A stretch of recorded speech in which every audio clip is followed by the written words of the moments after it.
Welcome to the Shreveport Connection with Tommy. This video is on your TNA Impact Wrestling results from last week, from this past Thursday. And if I have enough time, I'll try and get the spoilers for next week. But there's 3 reports, so I may split it up, and that's what I think I'll do. Okay, and the news will be on this one. Former WWE champion Dave Bautista has scored the role of Drax in the Destroyer. Drax the Destroyer in the movie version of the Marvel's Guardians of the Galaxy. The film is due in theaters on August the 1st, 2014. You can read more about the movie at punchdrunkcritics.com.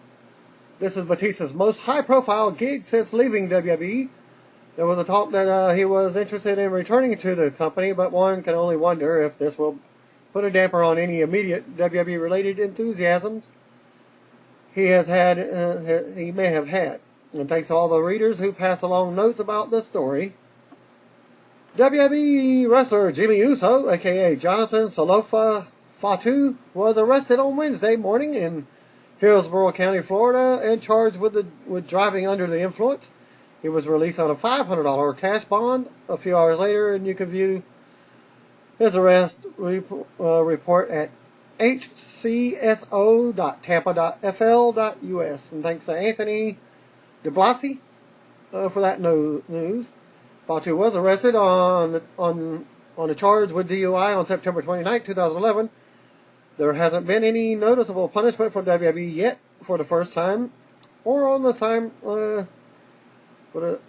charge in the same county. Coming on the heels of Jack Swagger's DUI arrest could be a different story. And now for your TNA news. Miss Tessmacher and Angelina Love appeared to take shots at each other Friday on Twitter over the topic of tattoos. And this was also brought up by diva-dirt.com. Brought the apparent e-fight to light in a story on Saturday. Tessmacher, who frequently answers questions from fans on her website, was asked, "Hey Tess, do you like tattoos on your hands?" In a message that was later deleted, she responded, "On ladies, no. Tats should be coverable. Classy, not trashy." Unquote. Angelina Love, who boasts a large collection of tattoos, appeared to take offense to her former co-worker's remark by referencing the words classy and trashy. She wrote, laugh of the day. People who don't know the difference between classy and trashy, giving opinions on what's classy and trashy. LOL. Soon after, Love posted 2 fan messages saluting her body artwork. Tessmacher retaliated with a harsh message, knocking Love's cosmetic appearance, including a shot at the 31-year-old's much speculated weight. Each important save the surgeries to your face when they are actually needed. Age graceful, don't over tan, leather skin, be proportioned, as Tessmacher wrote, indicated that she was talking about Love in her biting tweet. Tessmacher added the following fan message to her favorites list on Saturday. "I love how at Brooke Tess put actual love in her place after getting butt hurt over a comment that wasn't directly toward her. Hashtag Team Brooke." Unquote. Reigning TNA Women's Knockout Champion Velvet Sky showed her support for Angelina Love Saturday by tweeting a photo of her tattooed hand, displaying a thumbs up. Fan message responding to Sky's post reading, quote, if you want to talk about somebody, why don't you tag at Brooke Tess in your tweets? Unquote.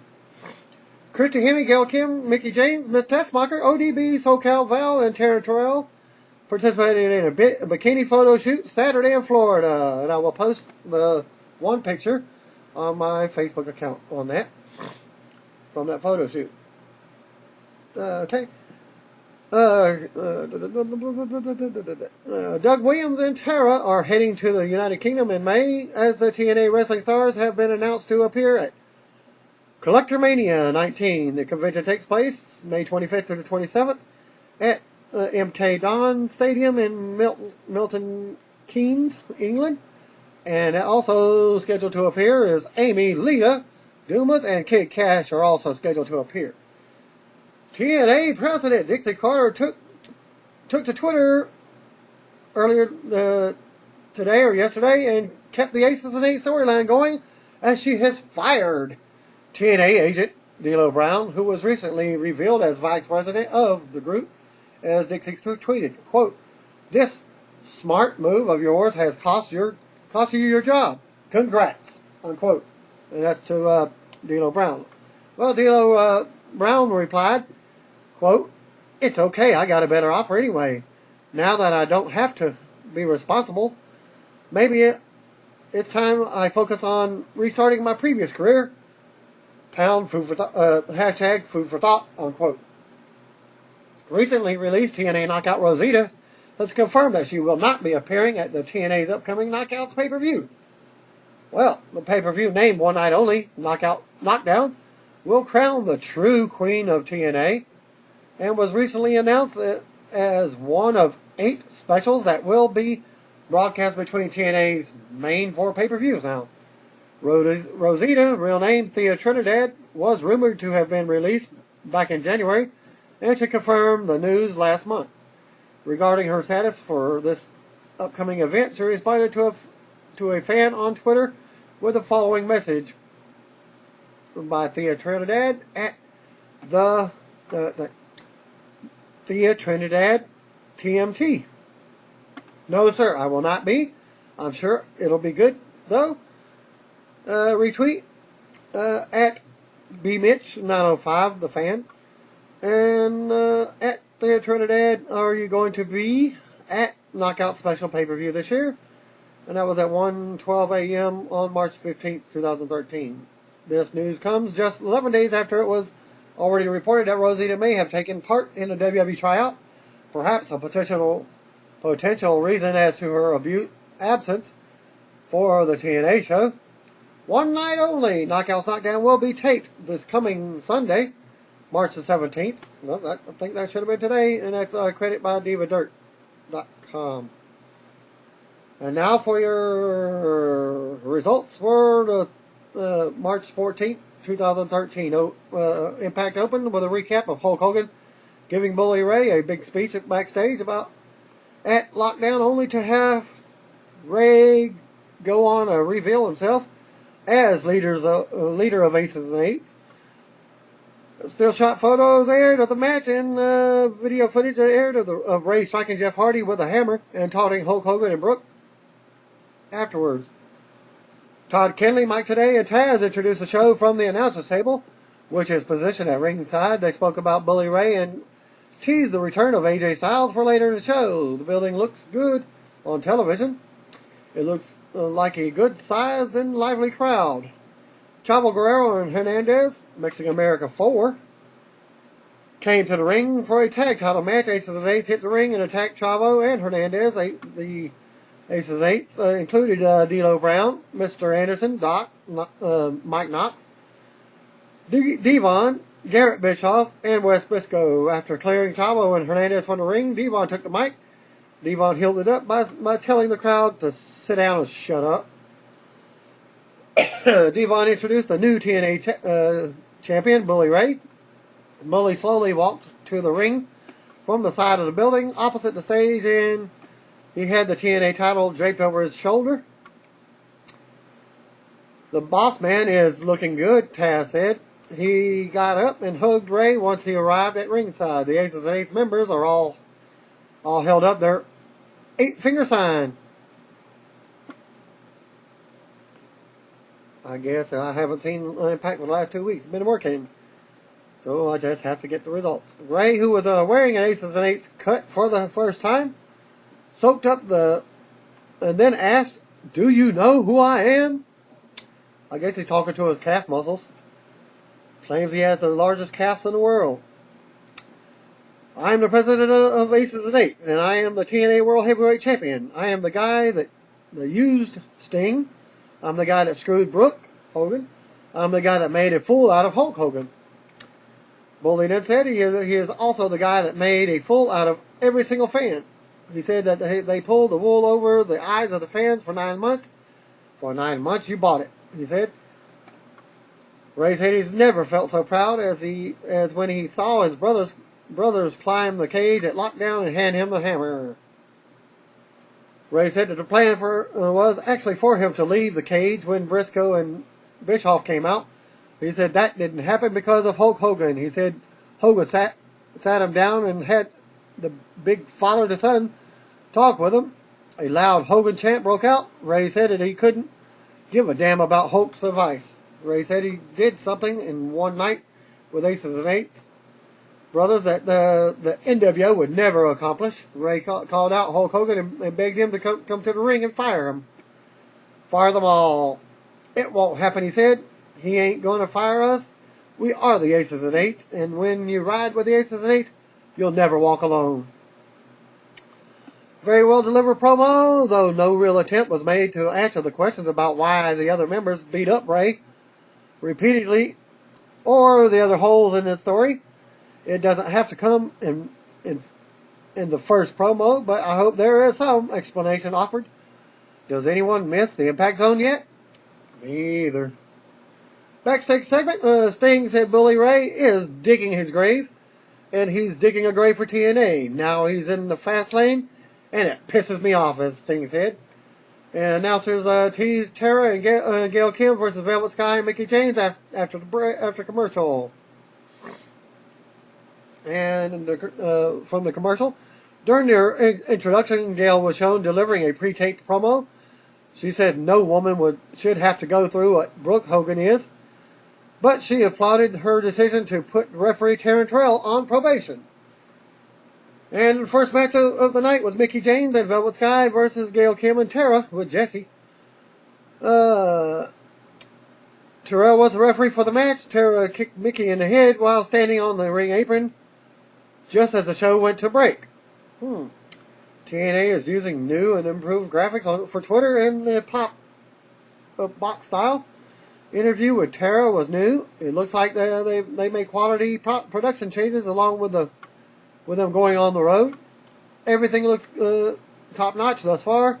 My only complaint, still can't hear the ring bell, so it's so quietly. Well, after the break, the heels worked over Mickie until she made a hot tag to Velvet. The crowd popped for a big tag. Later, Gail took a shot at Terrell. She sold it for a bit and then returned fire. Tara hit Mickie with a widow's peak, but Velvet came right back with her finisher and pinned Tara. Mickie James and Velvet Sky beat Tara and Gail Kim in a 10-minute match. Wow. 10 minutes for a knockout match. That beats any Divas match in history. Highlights aired from earlier in the show with Bully Ray's promo. Aces and Eights were shown drinking beer in their backstage area. Ray said he didn't think Hogan had the balls to fire them. He toasted the group and then said he hasn't heard from his wife, so-called wife. He called her on the phone and said that he couldn't believe she sent him. It got sent to voicemail. He put the phone on speaker and had the rest of the group say hello. They all laughed, heading into another commercial break. And we get TNA Slammiversary pay-per-view commercial listing Boston as the location airing.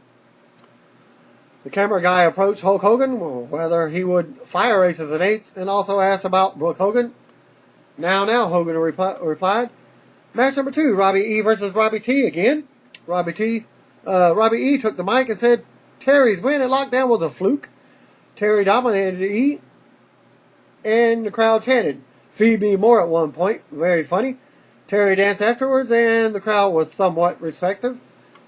And Robbie T defeated Robbie E in 1 minute 15 seconds.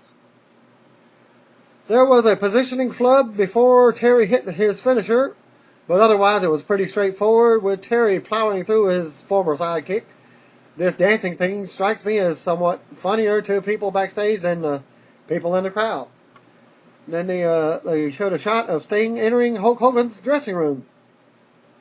Backstage segment. Bully Ray complained that TNA merchandise stand didn't have an Aces and Eights gear. He told Doc to open TNA book, and the first person they saw is the person who would pay the price. Inside Hogan's office, Hogan stood up and threw his crutches aside. He said Sting led everyone down the path that Bully is a good guy. Hogan said he told Sting all along that he was a rotten to the core. Sting told Hogan not to fire aces and eights, especially Bully Ray. Sting said, we need that tonight. Hogan said that there's no we anymore. He said something about knowing how the movie ends and then rambled before throwing Sting out of his office. You make me sick, Hogan said. The video recapped the recent AJ Styles videos. Today hyped the return for Styles after the break. Do we want to see Hope fall into AJ Styles like rut? He should stop shaving, develop a big beard cut, wear a wife beater white t-shirt, etc. Then they should send him to Dallas Page's house for a few months and tell his redemption story. Why? The royal question is why not? Backstage segment with A-Double and Bobby Roode approached Sting and mocked him for falling for Bully Ray's antics. They were wearing Dirty Heels t-shirts. Sting indicated that he wanted to fight one of them. Roode slipped away. Sting said he was fighting Aries. TNA had Aces and Eights take over their website tonight. All of the main page stories and merchandise plugs were for Aces and Eights. Christy Hemme introduced AJ Styles, and his music played, but he didn't come out. Daniels and Kazarian's music played instead. They came out dressed up in Road Warriors colors and makeup. Daniels was dressed as Hawk, and he had his reverse mohawk painted on his head. Kazarian said that this isn't the first time Styles had disappointed his fans. He said it was Throwback Thursday, so they were paying homage to the second best tag team in wrestling. Well, Daniel started. They said those Warriors, that Legion of the past, were fake dough guys like AJ Styles and the fans. Daniel said today they are the original Ring Warriors and the Legion of Boom. Oh, what a tush, Daniel said. He told the crowd that they have permission to worship them now. And Jane Storm's music plays. And he headed to the ring. He said that the team they were mocking is a little bigger, stronger, and a lot more than they will ever be. Unlike you two douchebags, they are actually from Chicago, as Storm said. Anyway, Storm said he would let Daniels and Kazarian decide which one of them will get their asses kicked. He used the ropes to pull Daniels inside the ring, and the bell rang. Match number 3, Jane Storm versus Christopher Daniels with Kazarian. In the end, Storm hit the backstabber and on Daniels for the win. Afterwards, the heels put the boots to Storm. AJ Styles walked to the ring with his longer hair and beard. Styles punched Daniels, who rolled to ringside along with his tag partner. Styles glared at the duo. Storm stood by Styles' side, but then AJ turned and clotheslined him out of nowhere. So, is he joining the Aces and Eights? Or is he joining with Daniels and Kazarian? Well, and Jane Storm beat Christopher Daniels 3 minutes 40 seconds. The best part of the Road Warriors spoof was when they first walked out. They looked funny. But the actual mic work wasn't their best. I hope TNA runs West Hollywood so we can see Daniels and Kazarian as Lenny and Lodi. I'm happy that they were more to angry AJ's return than just a bit with Daniels and Kazarian. They delivered on Styles returning without giving too much away on the first night. Footage aired of West Briscoe beating Kurt Angle at the pay-per-view with help from D'Lo Brown. Backstage, Kurt Angle was goaded by West Briscoe, which served as a distraction for the rest of the Aces and Eights to jump Angle. They put the boots to him and left him lying. All too familiar. Damn it, not again, Tenay said. Not again is right. The attack on Angle didn't pack a punch. Kenley ran through upcoming live events as the dates were shown in graphic. The announcers narrated highlights of the AJ Styles segment. Joseph Park makes his way to the ring in the next segment wearing a suit. Like he's the lawyer instead of the wrestler. The announcer said that there were members of Park's law firm in the crowd. Park recalled winning in the UK and at lockdown. He said his early success may have made him step back and look at his life. He said the best moment was graduating from law school at the top of his class. He said the second was when he made partnership at Park and Park. Well, Park waved to the fans in the upper deck as if they were employees of Park and Park. He apologized for the location of the seats and said it's because he doesn't have clout. He spoke about growing up in Chicago. He made the mistake of saying he watched Cubs games. The White Sox fans booed. He apologized. His apologies shifted quickly to the Blackhawks games and was cheered. He said he can't wait for what's next in his TNA career. Mac Morgan's music played and he headed to the ring in jeans and a shirt. Morgan took the mic and addressed Hulk Hogan. He said that to say Hogan has made repeated mistakes is a bit of an understatement.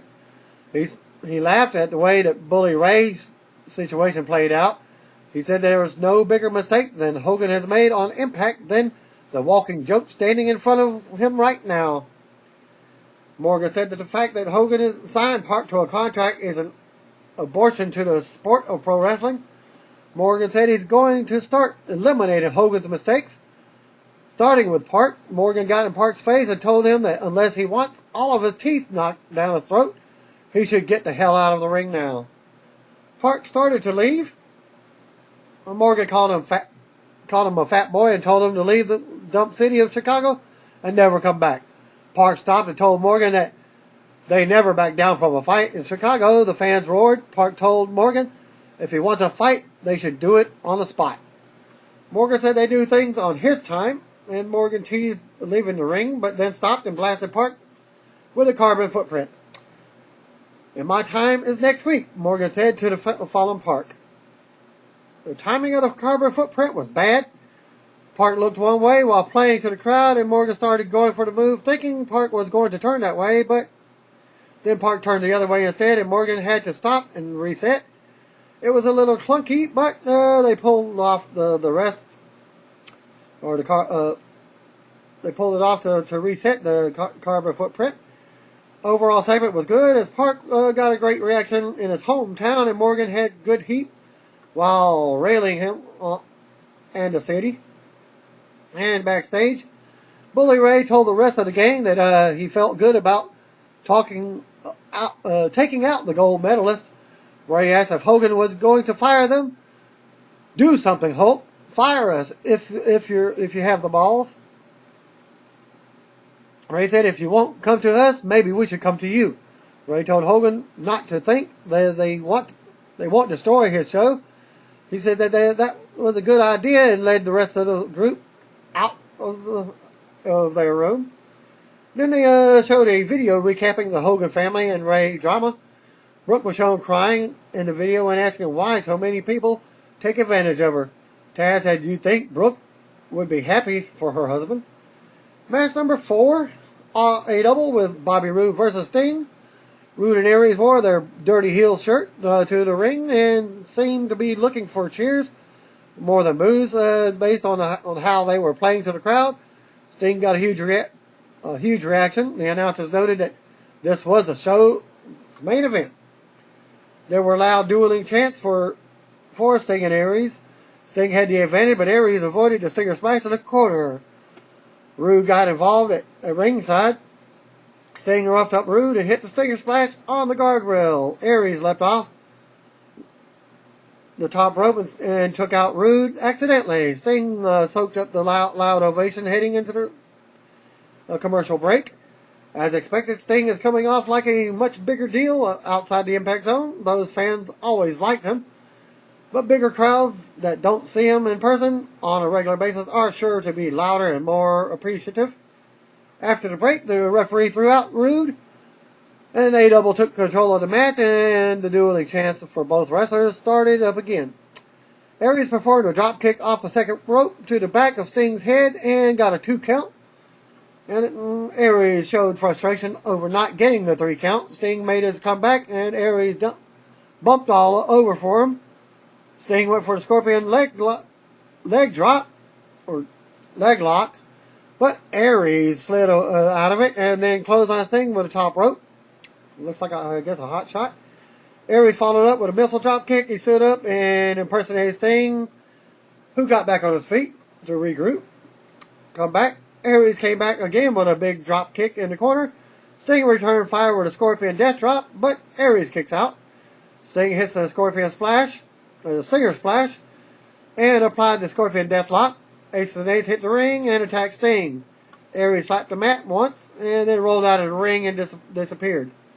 Sting fought Aries to an apparent no contest in a 15-minute match. Ray had the gang hold up Sting. I used you, as Ray said. He started calling for Hogan to come out and taunted him. Where is everybody's hero? Where are you, Dad? The show cut to commercial with Ray still taunting Hogan. An entertaining act with really good crowd support. I'd like to see Aries do more than shut down the cheering.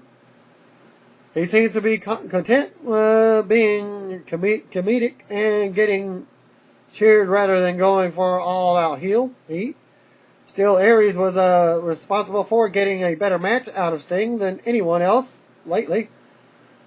I definitely could have done without the bad NWO finish. Let the match end and they have Aces and Eights interfere.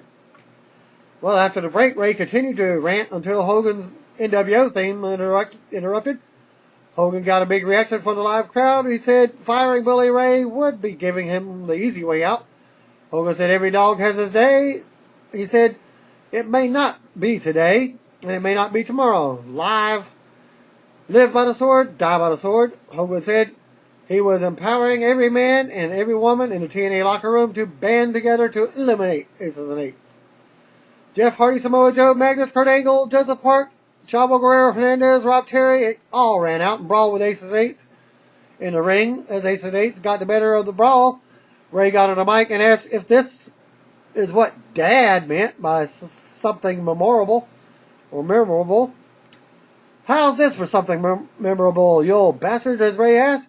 Ray whipped members of the TNA team with a chain as Hogan watched from the stage. Ray walked up the ramp toward Hogan and told him that his cavalry got killed by Aces and Eights.